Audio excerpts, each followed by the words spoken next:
Last time on T-REV. This footage that's being released, do you think it's authentic, being there's no verification to it? It's or just no not positioned validation? correctly, really, to see the parking lot that we're looking at.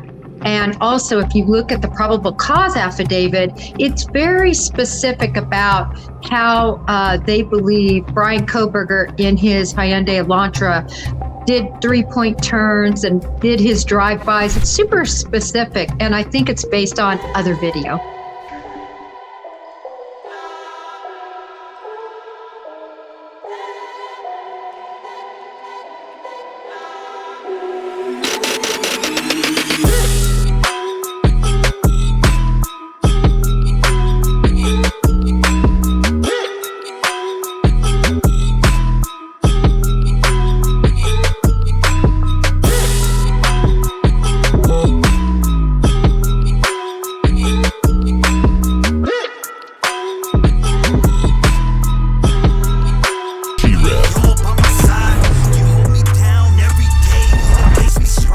Footage that's being released, do you think it's authentic, being there's no verification to it or no validation? Nobody came out and said, well, this is the footage. But what are your takes on the footage that dropped?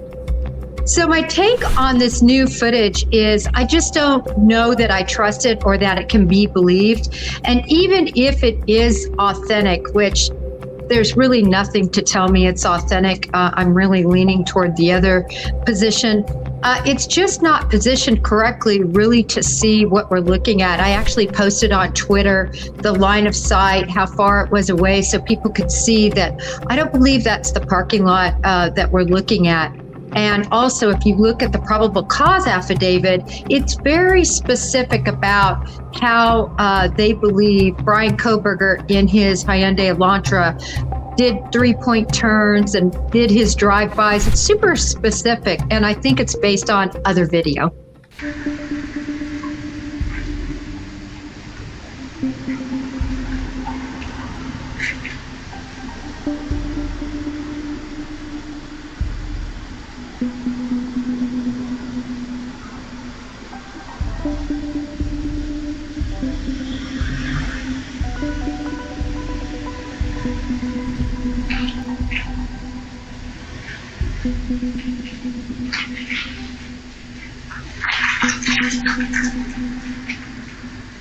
Video. Will the medical examiner be able to tell if all wounds were 100% made by the same weapon? So we don't know because the ME never gave that specificity, but certainly it's implied. It's implied throughout the probable cause affidavit that it would be the same weapon, but it's not specifically said. So I always try to stay away from what is 100% known from the words that were said and what is implied. And if I say something that's implied, I'm going to let you know. So I believe, based on my training, experience, similar crimes, all that we know, I believe it is one weapon, one perpetrator. One weapon, one perp. You guys heard it. Last time on T-REV. You made a great point on Twitter the other day, and I thought it was awesome because you said, specifically, you were like, they never said there's no other DNA. They're only talking about the one on the sheet. So that right there kind of opened my eyes to, wow, I think she's onto something. I think maybe there is other DNA.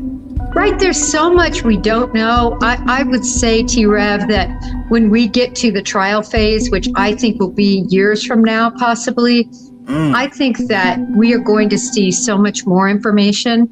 And in fact, I know that to be the case because a probable cause affidavit was done very early on in the case after about really 10 to 12 days of true investigation. When I say that, it's because in the early days, in the early month of the investigation, they were just trying to narrow down people. They were just trying to establish alibis for different suspects. They were just trying to figure out who this could be. But once they honed in on Bryan Kohberger as a possible subject, which really started because of that Elantra, which they started looking into at the very end of November. In December, they subpoenaed his telephone information. Well, that led them to all this activity near and around 1122 King Road. So now they're really starting to see, this is problematic. This is a clue, right? And so they started going down that evidence trail. But then once the evidence really started coming in, the videos started coming in, they put him under surveillance. They had a very short time to write that probable cause affidavit. So it only has so much information in it. Thank you for educating us on that. I appreciate that also. Now, another thing, and I know I'm throwing things at you, but it's just something that I question because I've seen it. What was it on Dateline and mentioned on maybe News Nation and a few others about some IDs being found, right? It was just a source. I don't know who the source is, but it was put out there, and I thought it was interesting that it was even mentioned. Do you know where that would come from, or would that just be like a source that is going to be unnamed? Yeah, let me give you the specifics. So if you look at the affidavit return for the Pennsylvania house, his parents' house, you will see on there that there are 10 IDs that were in a glove in a box. That was really confusing at first because was it in a glove box? And I remember being on News Nation and I actually misspoke. It said glove box instead of in a glove in a box. And I had to go through and reestablish that because I just misspoke. The information, however, we don't know about the IDs other than T-REV, and this is interesting, a source contacted someone on Mr. Cuomo's team and said there is a relation of one of those IDs to 1122 King. No one ever said it's to one of the deceased. No one ever said it's to even Dylan Mortensen or to anyone living at the house then. The only information that I was told was that it was to 1122 King Road, which is very interesting. I don't know more about it than that. It says, why would the prosecution agree to the destruction of the house? Well, as I see it, what's happening is, of course, the university owns it now because it was given to them by the original owner. The defense nor the prosecution are putting in a motion to keep that house erected. I find it very interesting because no matter whether I am in the defense camp or the prosecution camp, I think that house should remain. It's so important, right, T-REV? Just imagine if you were on the jury. You would want to feel the proximity with going up the stairs from where Dylan Mortensen was to where Kaylee and Maddie were. You would want to know if you cracked open the door, what could you really see?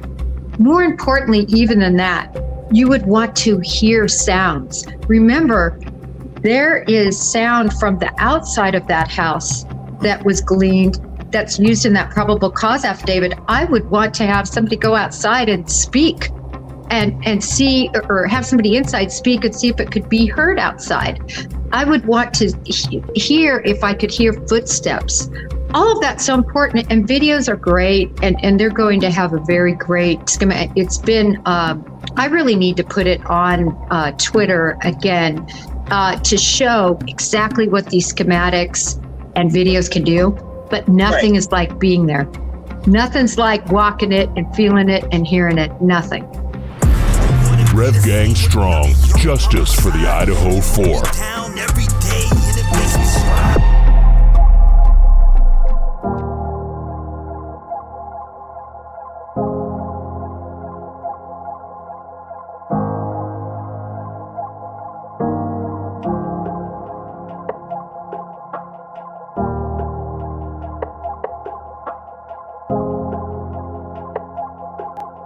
Without me hearing his voice, I'm like, it's unconfirmed. But if you got friends that knew him and grew up with him saying it's confirmed, then I gotta say, hey, yeah, this is probably Bryan Kohberger.